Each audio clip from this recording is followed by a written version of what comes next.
Nelson Mandela's face is one of the most recognizable in the world. And tonight in South Africa, this symbol of racial equality died at the age of 95. From boxer to advocate, prisoner to Peace Prize winner, it seemed Mandela was always fighting for a cause greater than himself.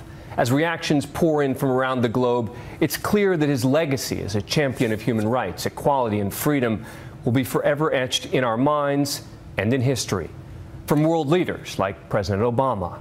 Like so many around the globe, I cannot fully imagine my own life without the example that Nelson Mandela set.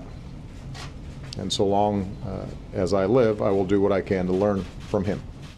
To celebrities and mostly ordinary citizens of the world, an outpouring of love and mourning. ABC's Alex Marquardt is live for us in Johannesburg. Alex.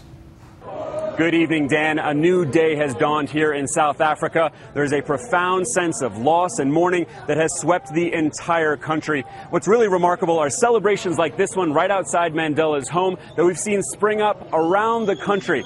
South Africans marking the passing of this great man by celebrating his life. When the news broke tonight of Mandela's death, South Africans of all stripes flocked to Mandela's home. Young, old, white, and black. They danced. They sang old songs of struggle from the apartheid era. It's tragic, it's sad, but at the same time I think we should celebrate what he has achieved and what he's given us. I wouldn't be free, let's just say, if it wasn't for him. But some who showed up to pay their respects were overcome with grief. I'm disappointed, I'm sad, but at the same time, I think he's had his part in life and he did it very well. These scenes swept across the country, growing into the wee hours of the morning after President Jacob Zuma broke the news to the nation and to the world. He is now at peace. Our nation has lost its greatest son. Our people have lost a father. Tributes to the man affectionately known as Tata Madiba immediately poured in, including from F.W. de Klerk, the last president of white supremacist South Africa, who said, "Your spirit and example will always be there to guide us to the vision of a better and more just South Africa." Now 10 days of national mourning will start, during which Mandela will lie in state in the capital, Pretoria, so that South Africans can say their final goodbyes before he's carried back to his ancestral village of Kunu for burial. Dan? Thanks, Alex. When Nelson Mandela walked out of prison in 1990, after nearly 30 years, it represented much more than just his personal freedom. It meant that he and all of those who had fought so hard for him and his cause had finally won a major battle. But the broader fight was far from over. Nightline's founding anchor Ted Koppel was there to speak with him soon after he was released. This is ABC News Nightline. Reporting from South Africa, Ted Koppel. Tonight, we have only one guest, Nelson Mandela. Most people would look at the last 27 years of your life and say to themselves, what a waste. What about you? That is true. To spend 27 years at the prime of your life is a tragedy. And I regret, those years that I have wasted in prison. But there are very positive aspects too, because I had the opportunity to think about problems and to reflect on my mistakes. Amazing. And over the years, Mandela's special history with Nightline continued. Here's ABC's chief foreign correspondent Terry Moran on the man who helped change so much.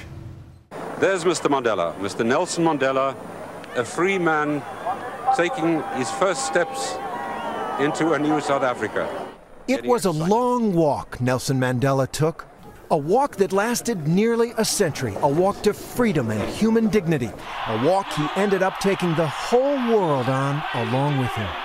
On behalf of our Rainbow Nation, I welcome you all. Nelson Mandela towered over his time. a moral and political leader of surpassing strength, implacable determination, and profound decency. I am the product of Africa and her long cherished dream of a rebirth that can now be realized so that all of her children may play in the sun. Mandela was born in 1918 into the royal family of the Tembu people, but he grew up under apartheid, the vicious system of racial segregation and oppression by which the white minority ruled South Africa. It's hard today to imagine the pure evil of that system: abject poverty for blacks and severe restrictions on travel, education, and employment. Whites enjoyed all the power and riches in this rich country. Mandela's tribal name, Holithatha, meant troublemaker, so perhaps it was his destiny. Because he quickly rose to prominence as a lawyer, founding the country's first black law firm and leading agitator for change. Especially after the terrible Sharpeville massacre in 1960, when he and the African National Congress took up armed struggle. There are many people who feel that it is useless and futile for us to continue talking peace and nonviolence against a government whose reply is only savage attacks on an unarmed and defenseless people.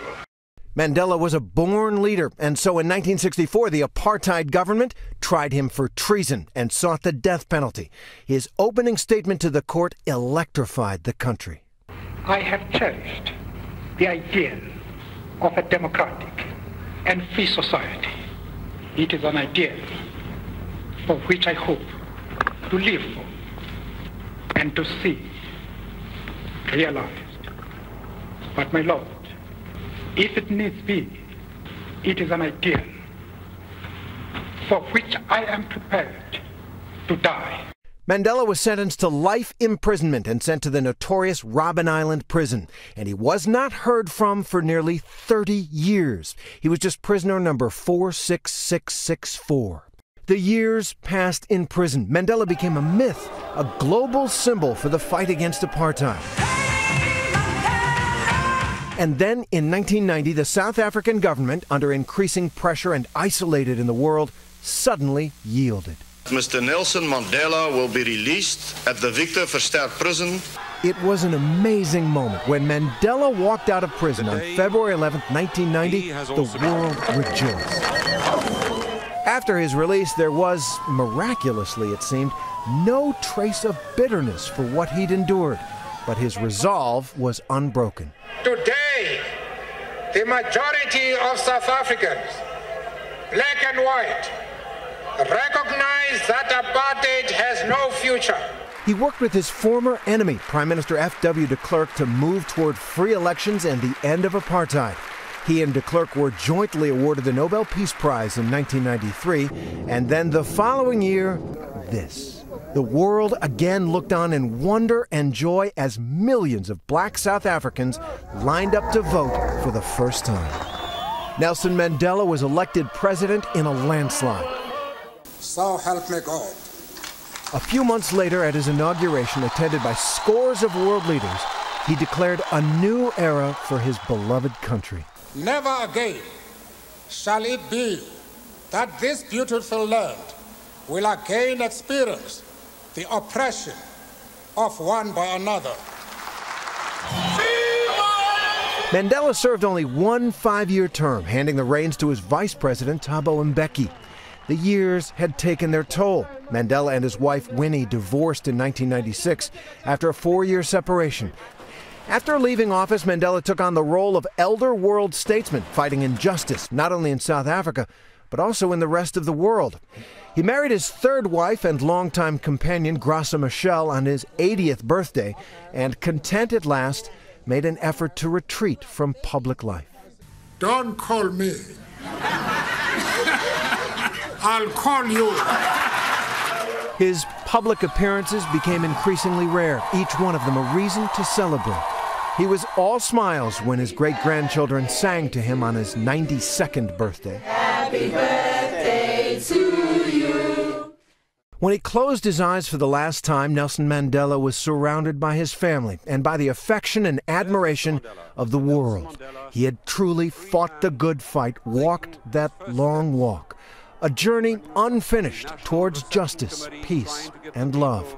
And on that journey, which is after all the course of human history, we all follow in Nelson Mandela's footsteps.